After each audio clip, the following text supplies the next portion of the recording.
Hello, fellow travelers, and welcome to the Traversing the Stars podcast. How are my loyal listeners? Thank you for your continued support.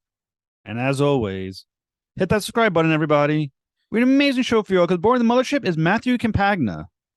You know him as the writer-director of 6 Reasons Why. He is now the writer and director of 6 Guns for Hire and 6 Days to Die. Now come join me as we go traversing the stars. Hello, Mr. Campagna. Thank you so much for coming to the Traversing the Stars podcast. My pleasure, Jeff. Thanks for having me. Totally my pleasure, sir. I've enjoyed watching your movies. I look forward to talking about your others. Awesome. That's great. So I always start off with a question of inspiration. What inspired your love for movies and who were your earliest influences? Oh, interesting. I'd say from like a Western perspective, it's Sergio Leone and Clint Eastwood. But from a sci-fi perspective, it's James Cameron. I can definitely see something like Clint Eastwood vibes when I was watching 6 Reasons Why. I was like, yeah, no, I see it.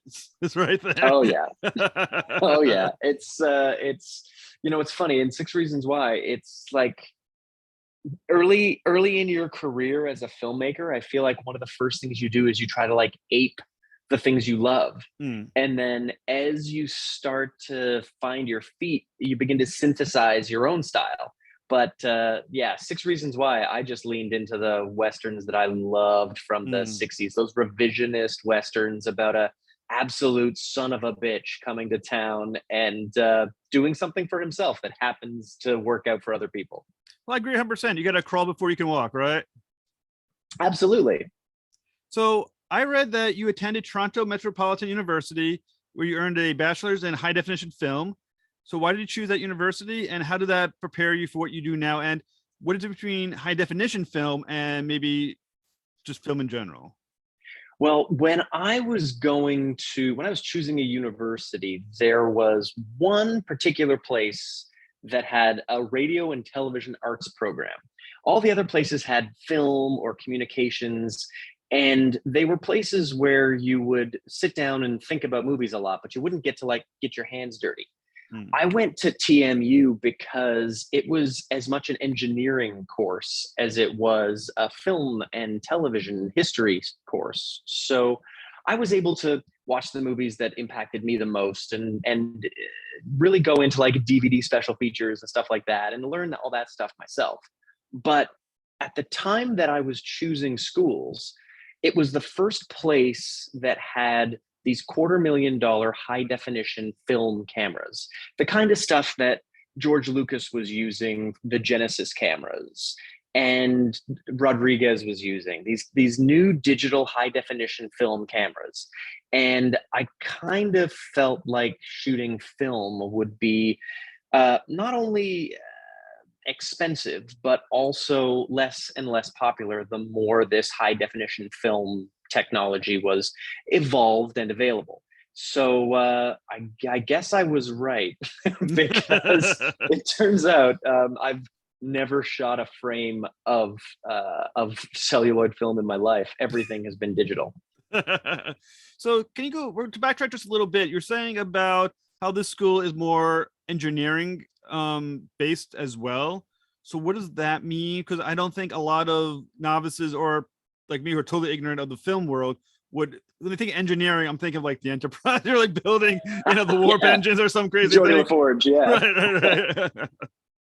Right. Well, the thing about the engineering side that I liked was filmmaking is usually a gigantic team of hundreds of people. And so I always looked at it, partially because my brother was a chef. I looked at a filmmaking team the way that a chef looks at a line in the restaurant. And if there's no person whose job you understand 100%, you just can't do the job of being in charge of those people. And so what mattered the most to me was making sure that every role along the way, whether you were the sound recordist or the sound designer, whether you're the cinematographer, whether you're the director, whatever the job was, I wanted to be able to understand it and fire that person and replace them myself if necessary.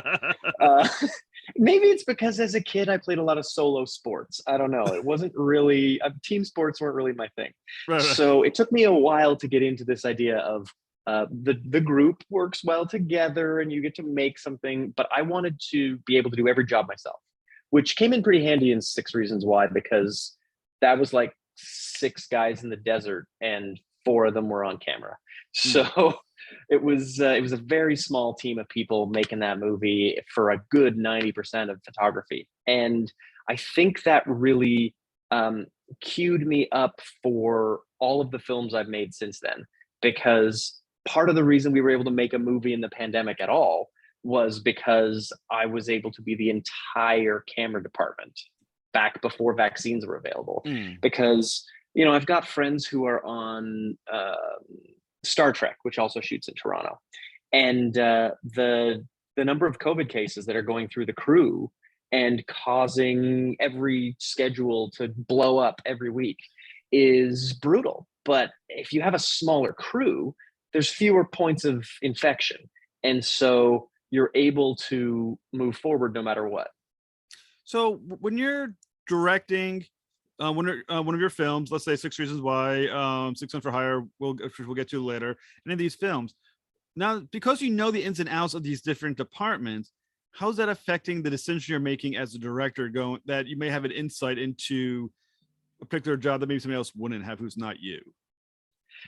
Sure. Well, you know, it's been an interesting evolution from a movie like Six Reasons Why, where my brother and I and some pals went to the desert with a camera and just we were all on the same team, and we were all just we all knew exactly the movie we were going to make, because I had storyboarded frame for frame. We knew exactly what we were going to do.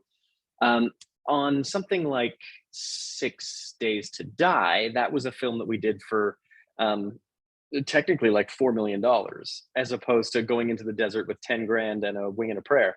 So on a movie like that, you know, there's departments, the legal department on that alone was bigger than my entire crew on Six Reasons Why. So, you know, a movie like that, there are people who are experts at the corner of film they do, the accountants, the lawyers, the people who I was absolutely never going to have an expertise. But when it came to the props, the costumes, every element of 6 Days to Die, I was sort of the head of all the heads of department. That's the interesting job a director has. But when you're a director who built the costumes on your last movie, the conversations you have with your costume designer are a bit more fulsome. So I was able to be very specific about the world that these characters inhabit. And so right down to the costume materials that were being used, I got into the nitty gritty with Vanessa Wishart, who was the costume designer on that film. When it came to the production design, I was one of the lead production designers on 6 Days to Die, because we couldn't have too many people in a room. So I was going to be the person who knew what the right prop was at the right time. And so we had a huge table of props, and someone whose job it was to make sure everything was back where it belonged.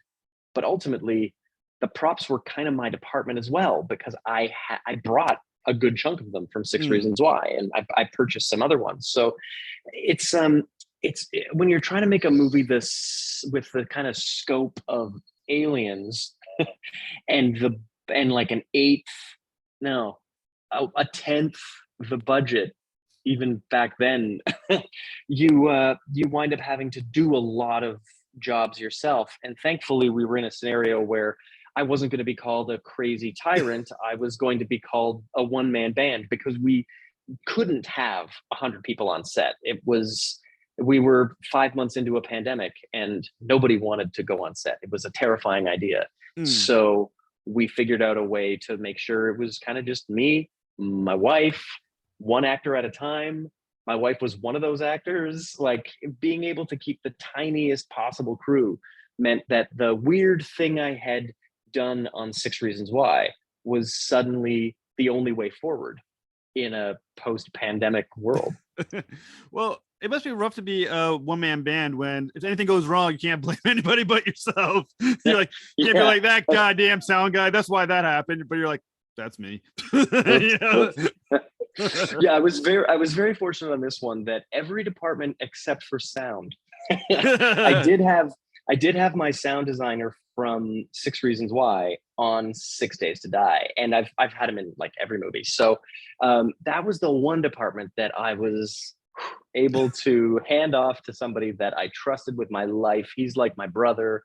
Um, nickname Nick Mondonio was my sound guy, and yeah, without him, I'd be making silent pictures.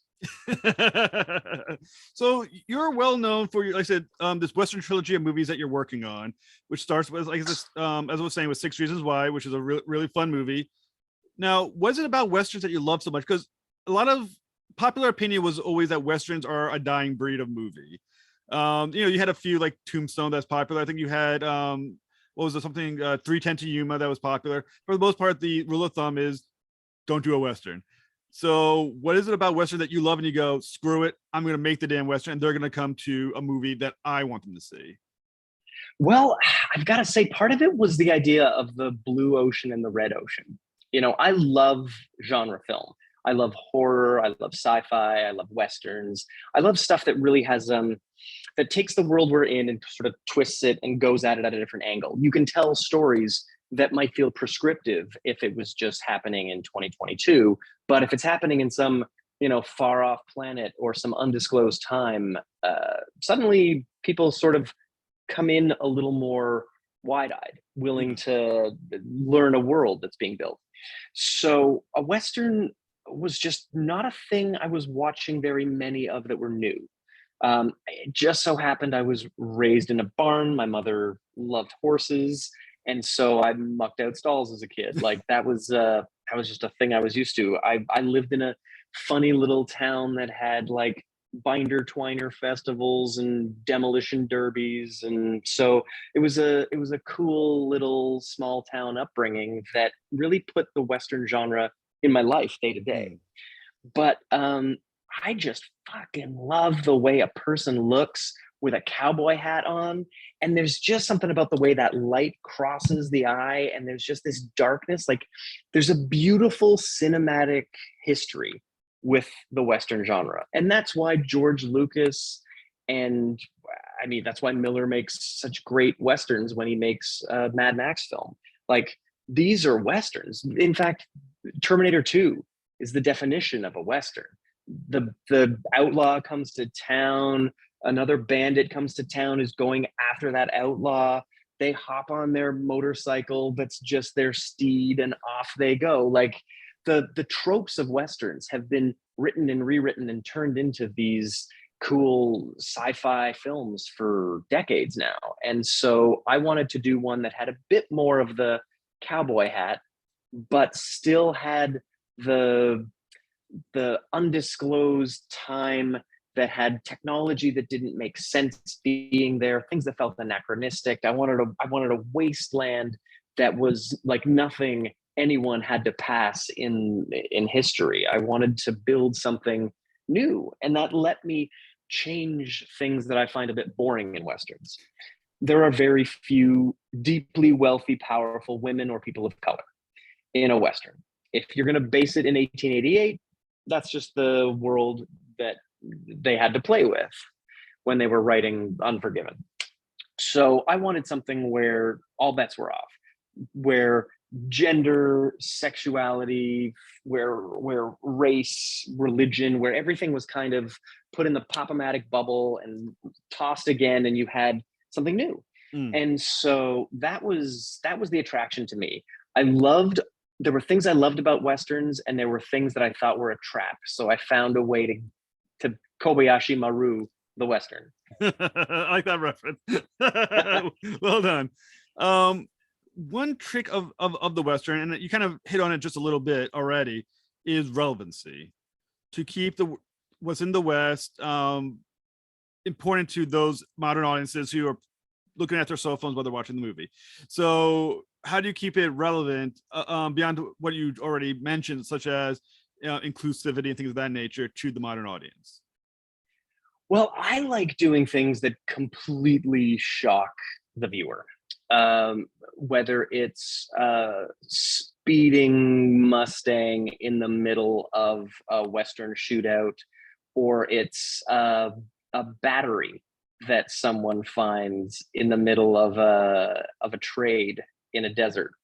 Things that don't really belong there and make an audience suddenly go, wait, what's that? That to me is what keeps things relevant. Curiosity, keeping audiences asking questions, because audiences are very sophisticated now. There are films you can watch from 10, 20, 30 years ago, and you watch as the filmmaker spoon feeds things to the audience.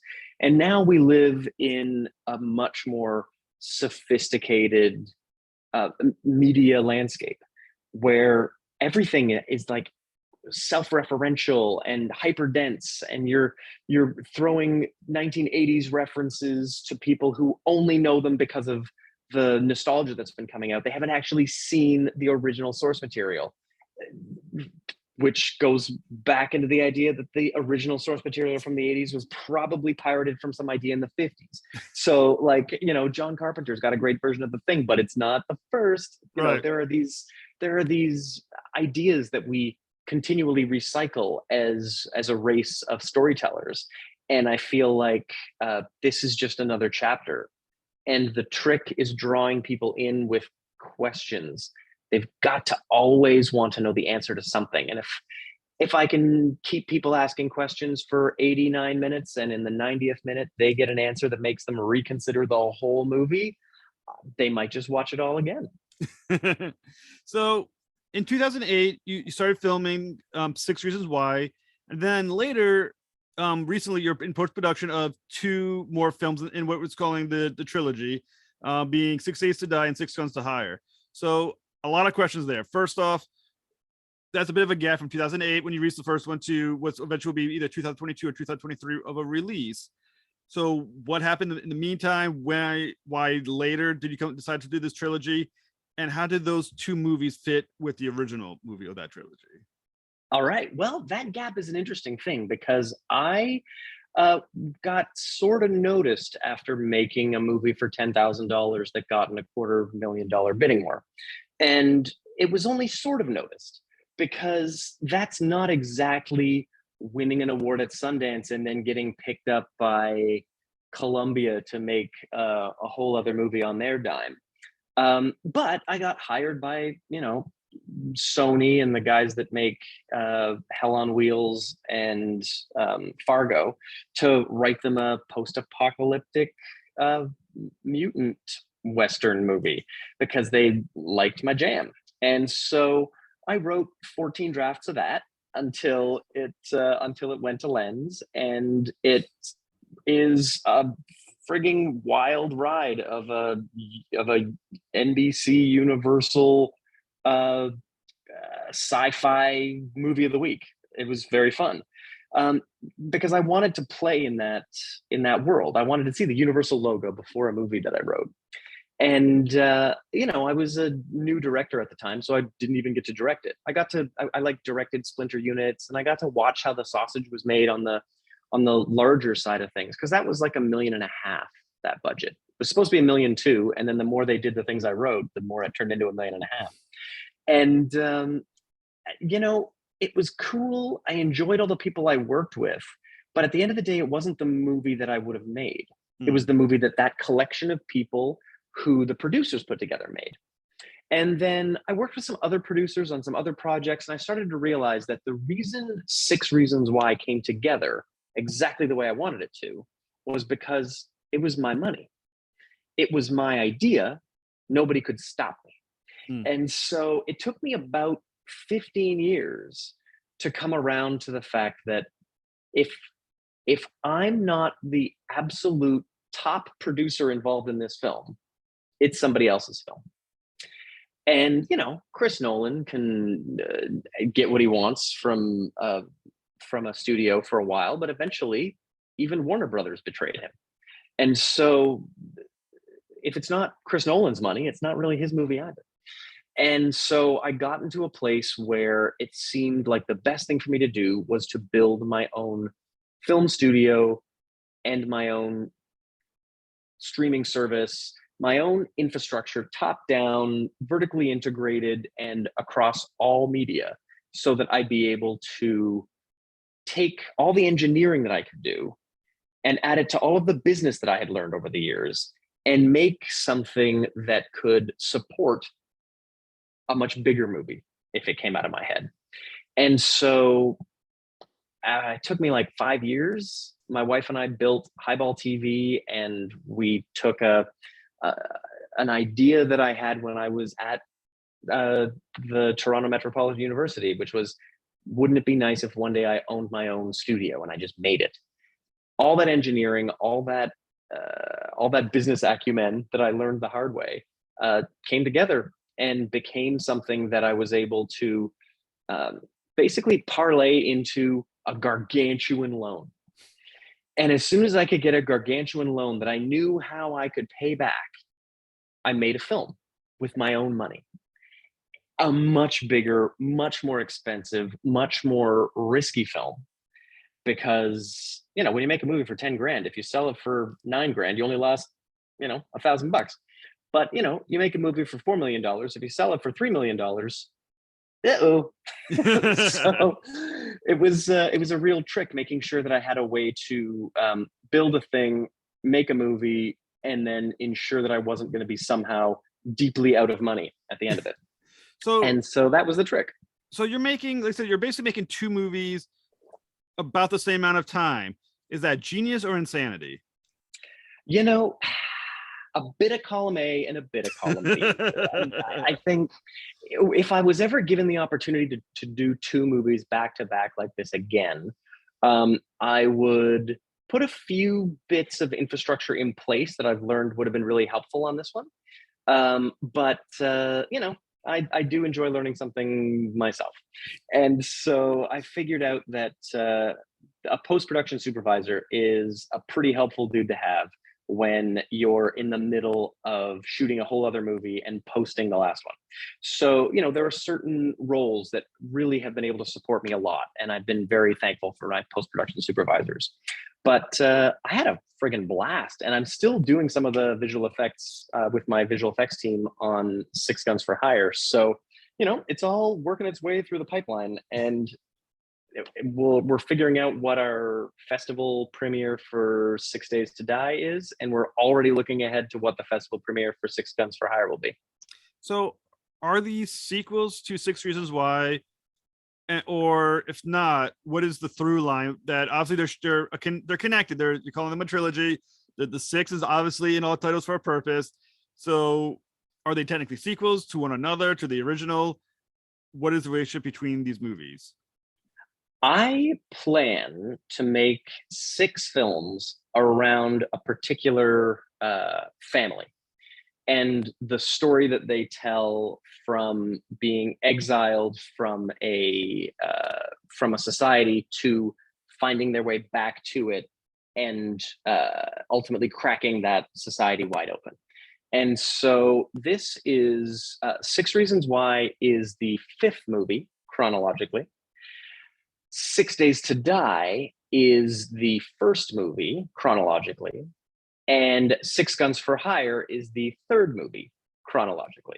So I'm kind of filling in moments with stories that are their own single transformational event, but grab a character from another film and show another moment in their lives, and the way that they interact with another character in one of the other films that they never met.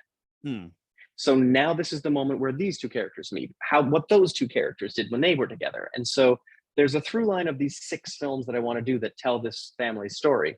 But it's also a really interesting post-apocalyptic world. And so a friend of mine that is a director that I've produced in the past, he and I have been working on a duology of a samurai Western series that take place in the same world. And then I wrote with another friend of mine what I really have come to think of as the origin story for this post-apocalyptic world. I wrote that one. That's a separate one as well. So there's like 9 movies in this story just now, and I've only made 3 of them and written 6. So there's a lot more in the 6 verse in this post-apocalyptic neo-Western world. And as long as people keep watching these movies, I'm just going to keep making them.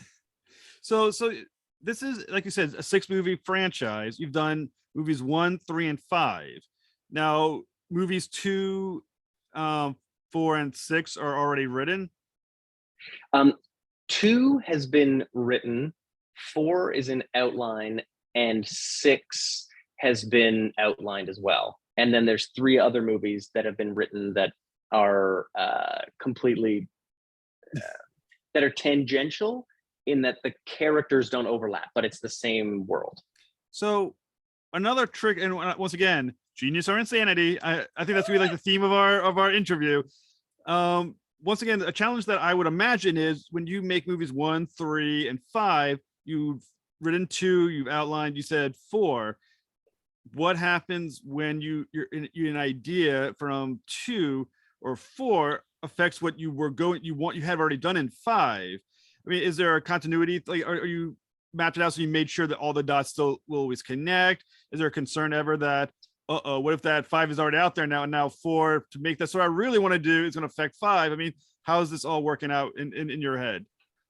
There's a madman slash genius whose work I've always loved, J. Michael Straczynski, who wrote Babylon 5.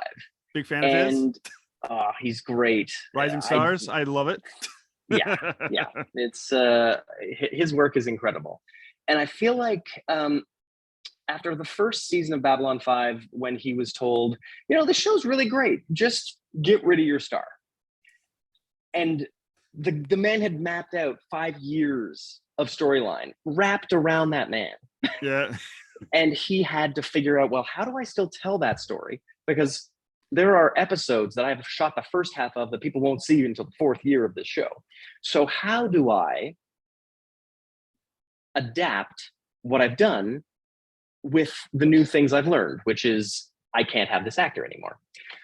Well, I like to think that there is magic in the teamwork that filmmaking is. And so as new actors come in and characters that I've written to do a little thing suddenly do something way more interesting when we're shooting, that gives me the latitude I need to make choices about who I want to move where. If there's a character that I hadn't planned on having in 5, but who really popped in 4, maybe they come back in 5.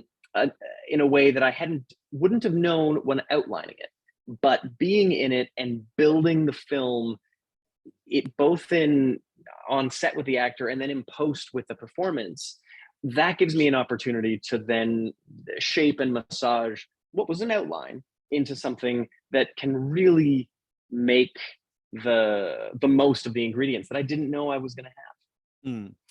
Has it happened yet where you've had an idea for a character, but the actor killed it so greatly that you think that you thought you get a bigger role now, pal? you're now going to be in so much more of this movie.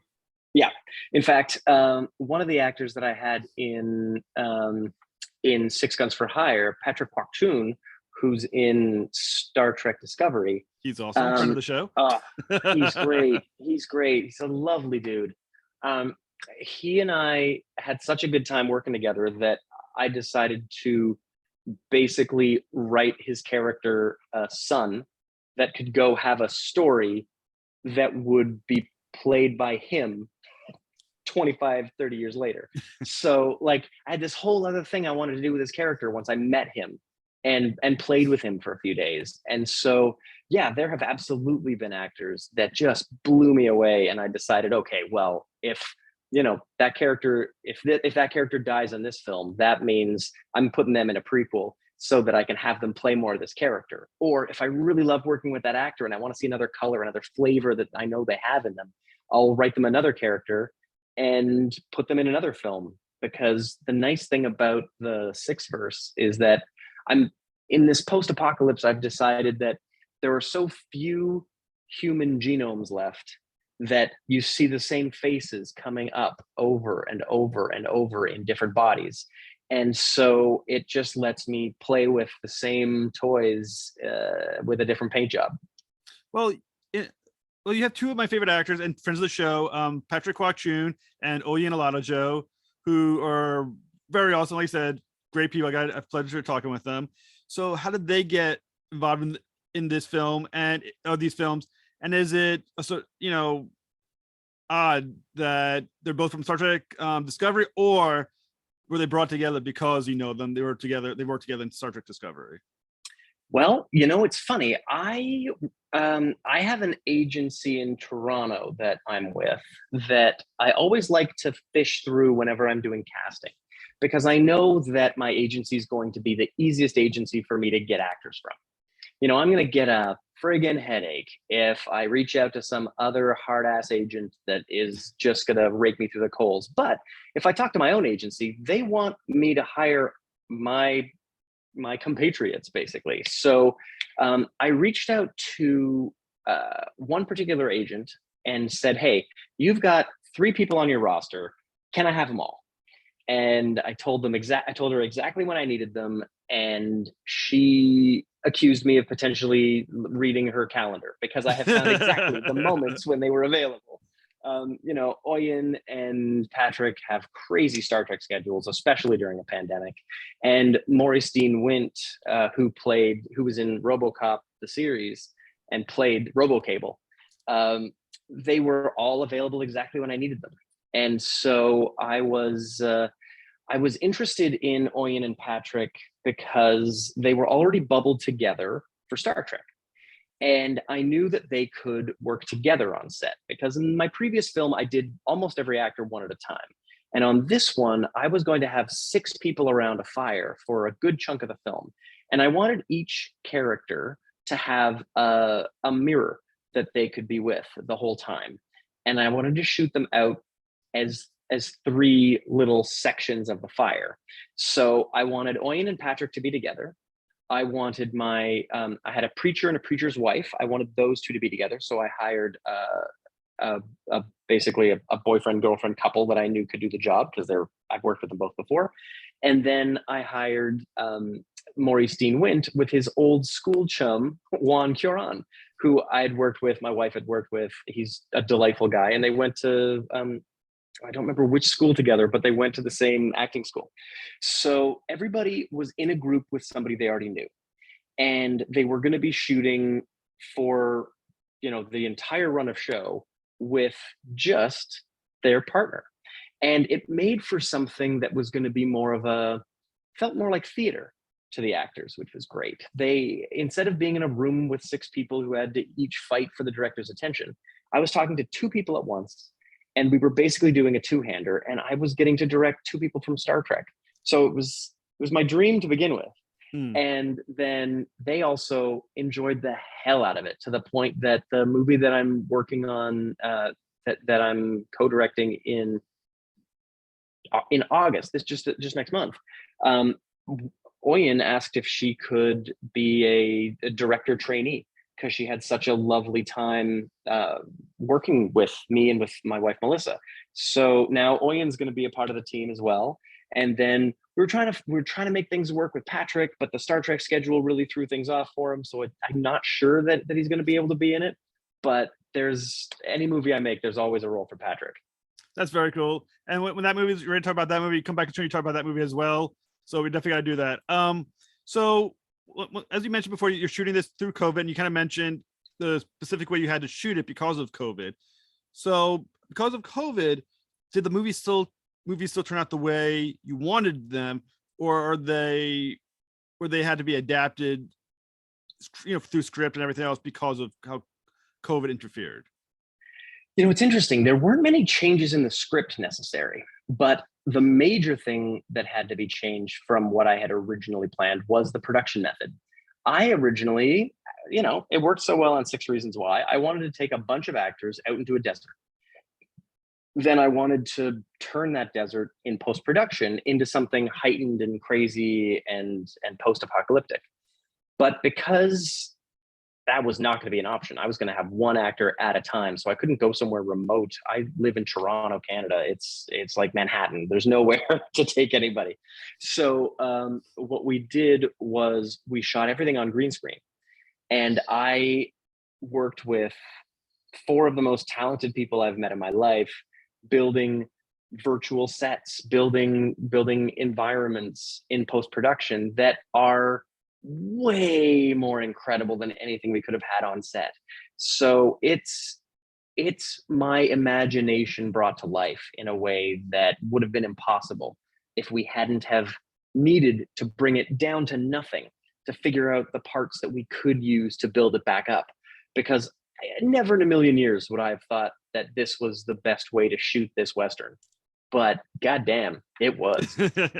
Well, also, and as a common thread through all his movies is one of my favorite actors, Colm Feore, who everyone knows from the Umbrella Academy, and it's just awesome. And there's a gravitas to that guy. So, what was he like to work with, and how is his character or characters essential to this trilogy, or was it six? I don't know what a six film franchise is called. A sexology? I don't know. What a very cool ology. How's he connected to all of it? Sweetology. Yeah. Well, it's funny. Colm, I met him before we made Six Reasons Why, because my brother and I wrote this character that needed, like you said, gravitas. And my brother and I took my mom to the Stratford Festival to watch him perform Coriolanus for her birthday.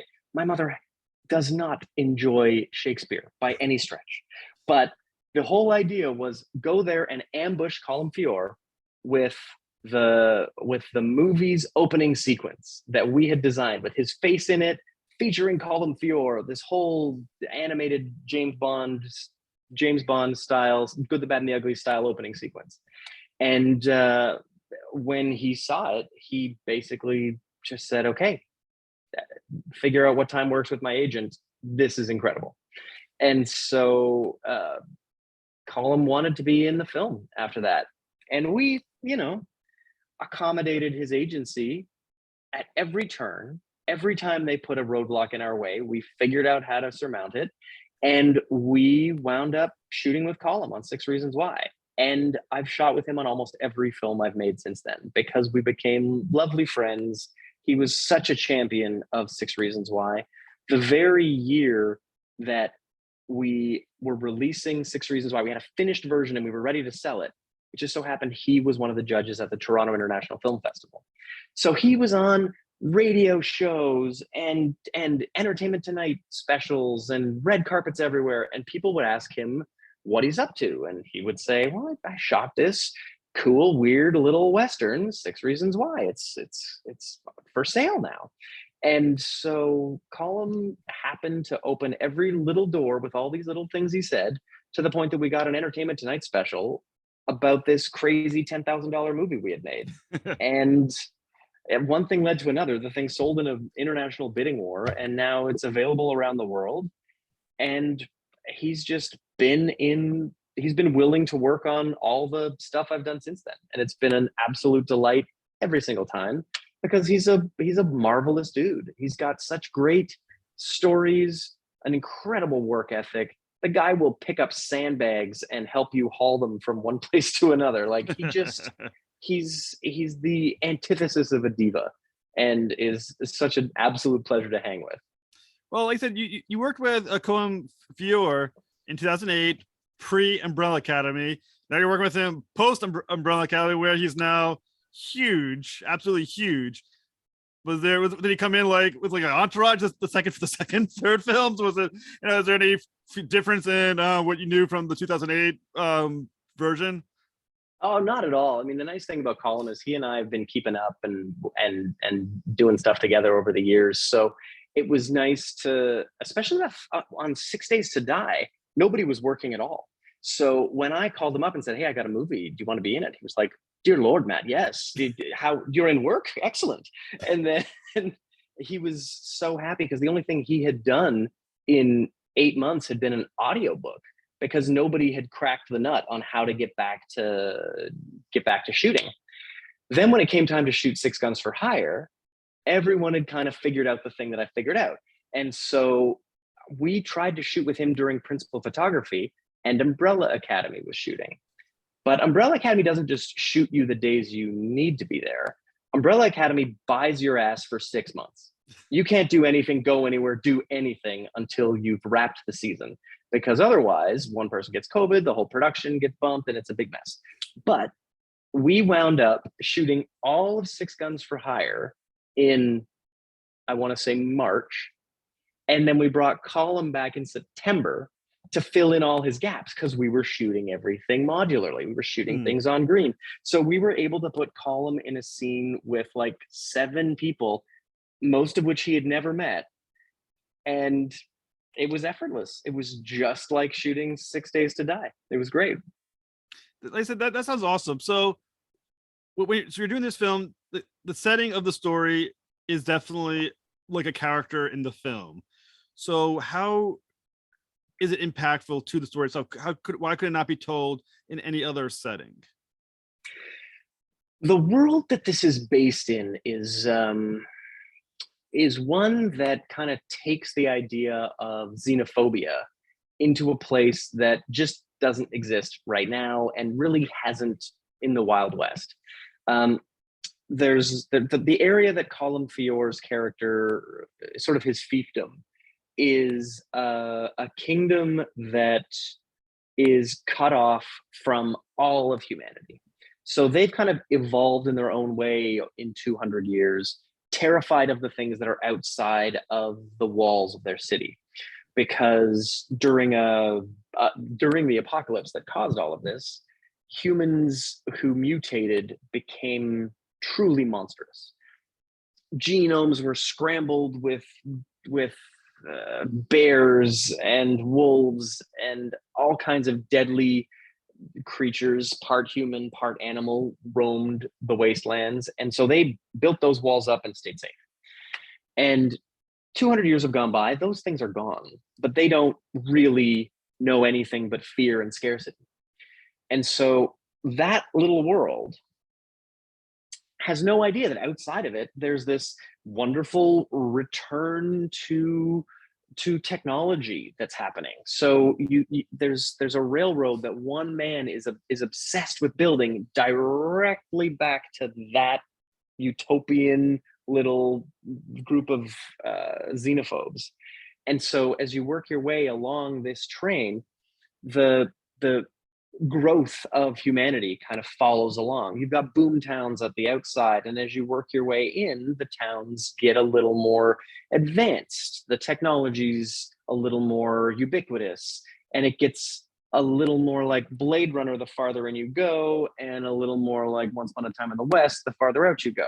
So it gives me the chance to play in noir as well as the Western genre, as well as the horror genre. So there's a lot of world that I get to plumb inside of this custom-made little post-apocalyptic Earth that I've built. So it's kind of the only setting I could tell this story in. Like I said, it sounds absolutely awesome. So when can our listeners find these movies? When are they going to be released? Well, 6 Reasons Why is currently available on highballtv.com. So you can rent it, or you can subscribe for 2 weeks free and watch it and then bail. But however you want to watch it there. And Amazon Prime. It's also on Amazon Prime, yeah. And so you can also pick up DVDs and get special features if you find like the eBay versions of the disc, because there's some pretty cool special features we put on that thing. But when it comes to 6 Days to Die, the plan is for that to be released at a like genre heavy cool festival this fall. We're trying to figure out which one it's going to be, and as soon as I know which one it is, I will be sure to let you know, Jeff. And then for Six Guns for Hire, that's one that I want to have hot on the heels of 6 Days to Die. So hopefully that'll be something we can put out in the spring of 2023. Very cool, sir. That sounds both awesome, and please let me know exactly when they're released, and we'll add them to our video edit anyway. And awesome. I want to thank you so much for talking with me. You're fantastic, and I look forward to these movies. Jeff, it's my absolute pleasure. Thanks for having me, and I'm happy to talk about any of these movies anytime you want.